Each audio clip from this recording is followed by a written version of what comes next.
postage Stamps purchased. postage stamp Stamps postage stamps purchased. purchased Rupees 1000. rupees 1000. So this is the transaction given to us and we have to pass journal entry for this. तो याद रखना postage stamp जो purchase हुआ है, okay, basically आप इसको लिखोगे postage expenses, okay. In case अगर नहीं समझ रहा है, एग्जाम में कुछ नहीं समझ आया, तो जो दिया है वही लिख दो, पोस्टेज स्टैम्प से लिख दो, नॉट एन इशू। जब हमने मशीन खरीदा तो मशीन अकाउंट लिख रहे थे, तो पोस्टेज स्टैम्प से तो पोस्टेज स्टैम्प अकाउंट लिख दो। वैसे तो ये जाता है पोस्टेज एक्सपेंसेस में, ओके।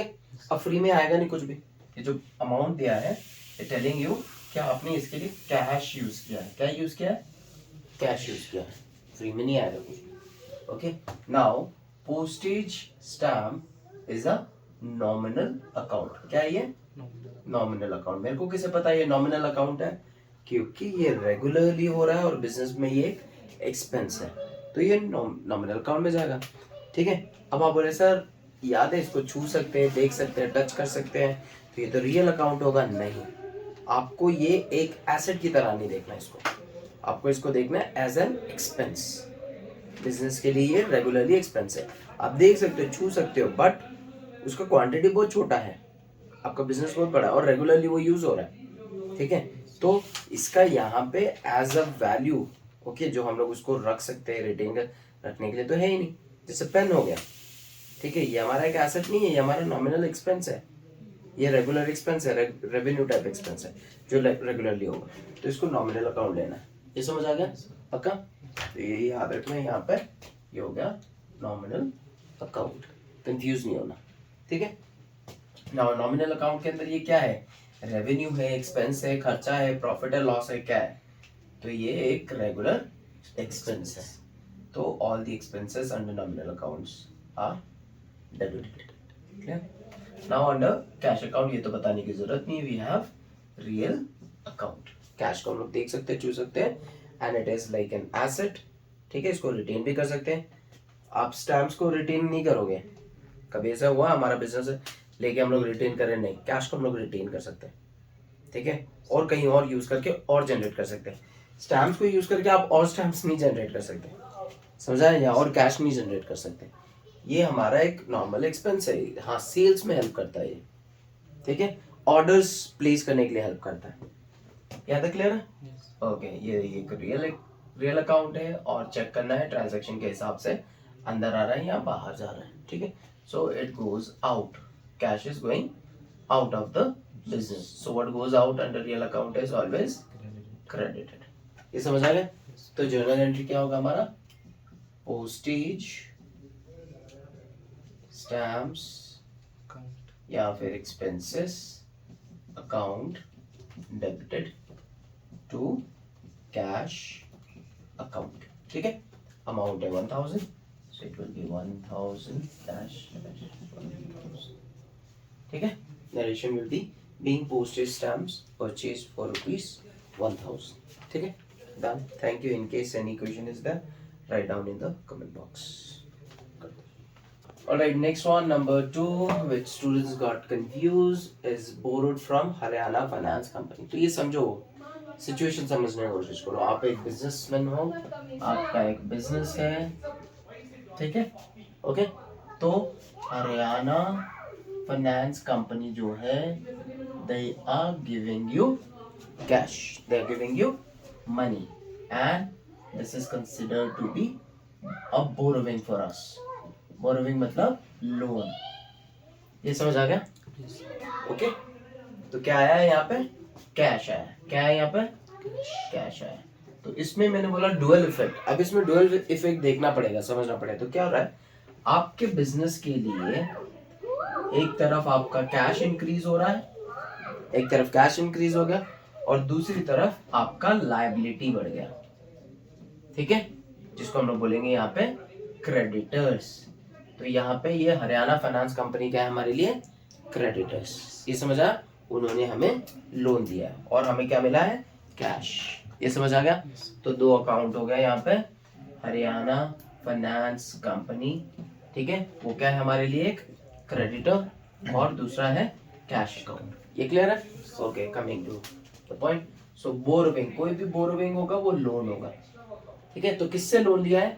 Haryana finance company. तो इसका अकाउंट बनाना पड़ेगा हमें, क्योंकि हमें इन्हें वापस रीपे करना है। We need to repay to Haryana finance company. Okay, nothing comes for free. If somebody has given you something, you have to repay, and they are a creditor to you. They are a creditor, क्योंकि आपने एक loan लिया है। ये समझ आया? Okay. Yes. अब creditors यहाँ पे, या हरियाणा फाइनेंस कंपनी लिमिटेड एक इंसान का नाम है, हरियाणा एक जगह का नाम है, ये आर्टिफिशियल पर्सन हो गया। Haryana finance company, it is an artificial person. क्या है ये? Artificial person. सो ये क्या हो गया? Personal account. क्या हो गया ये? Personal account. अब पर्सनल अकाउंट में क्या होता है? रिसीवर होता है और गिवर होता है। अब दे आर रिसीवर और गिवर, दे आर गिवर्स। वो पैसे दे रहे हैं बिजनेस को, दे आर गिवर्स, ठीक है। तो debit the receiver, credit the giver. तो ये क्या हो जाएगा? Credit the giver. ये समझ आया? Yes, sir. ओके। तो हमें क्या मिल रहा है? लोन ले रहे हैं तो हमें क्या मिला? Cash account. क्या मिला हमें? Cash account. कैश अकाउंट क्या है? एक रियल अकाउंट। क्या है? Real account. Under real account क्या होता है? ये बिजनेस, ये ट्रांजैक्शन के हिसाब से क्या हो रहा है कैश अकाउंट में? व्हाट कम्स इन और goes out? Comes in. Comes in. Very good. So comes into the business, ठीक है। समझ आया? So what comes in is debited. Clear है ये? Yes, sir. Now, what is the journal entry? So, debit side first, we'll write cash account debited to Haryana Finance Company Limited account, जो भी है, ठीक है। अगर लिमिटेड वर्ड नहीं दिया तो लीव इट, कोई बात नहीं, जरूरत नहीं, ठीक है। Company account, okay. अमाउंट कितना है? 20,000. We'll write 20,000 in the debit side first, then credit side का 20,000. ये लेजर फोलियो है, ये डेबिट है, ये क्रेडिट अमाउंट है, यहाँ पे पर्टिकुलर्स था, यहाँ पे डेट है।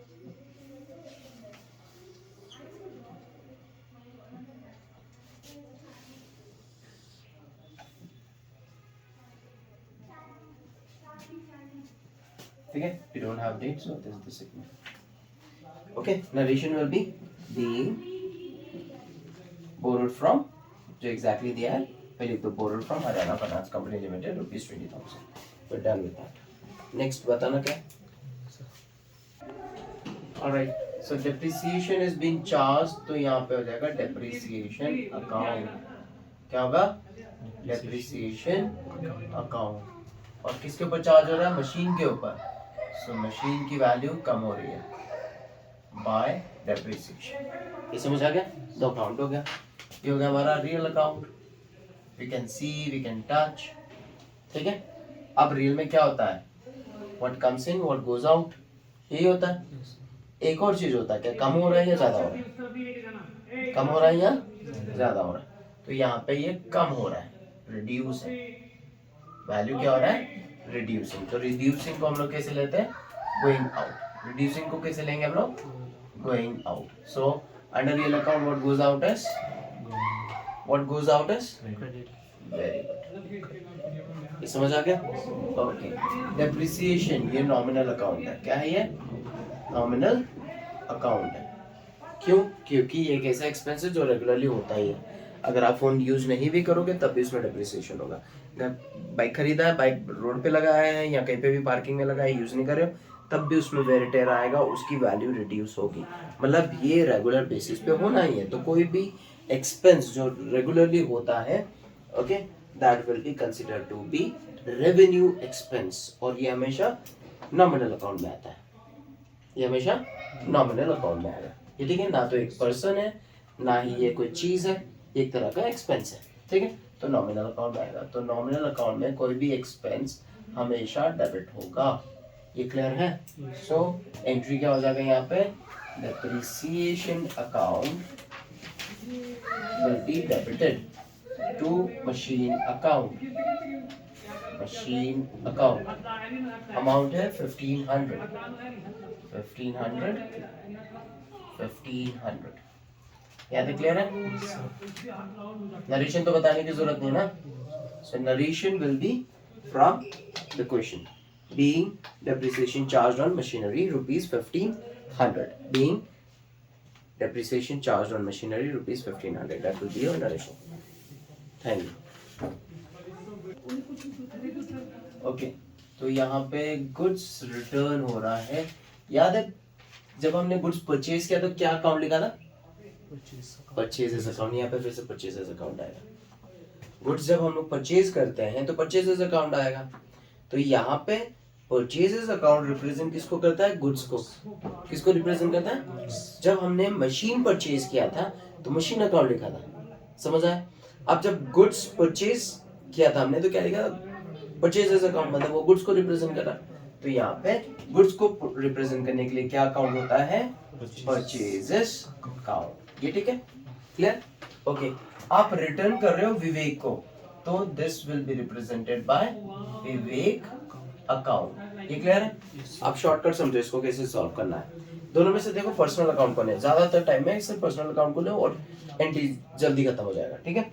Now out of these two personal account is this one, Vivek. Personal account. ये ठीक है? ओके. और पर्सनल अकाउंट में क्या आता है? रिसीवर और गिवर. तो यहाँ पे विवेक को वापस करे तो विवेक क्या हुआ? रिसीवर हुआ या गिवर हुआ? हाँ. So he is a receiver. He is a receiver. तो रिसीवर्स क्या होता है हमेशा? रिसीवर हमेशा क्या होता है? Debit the receiver, credit the giver. बस ऑटोमेटिकली समझ आ गया कि ये क्रेडिट हो रहा है. देखने की जरूरत ही नहीं, टाइम वेस्ट करने की जरूरत ही नहीं है. Okay. So we got a entry. Vivek account हो जाएगा डेबिट. विवेक का अकाउंट जो है that will be debited. Clear? And credit side we will have two purchases account. Two purchases account. Okay. And amount is 750. 750. यहाँ तक clear है? Okay. Narration will be what you have in the question. Just start the word being. So exactly you can copy from here and paste here, but don't forget to start with the word being. Okay, so we got the general entry for returns, goods return to Vivek. Okay, thank you.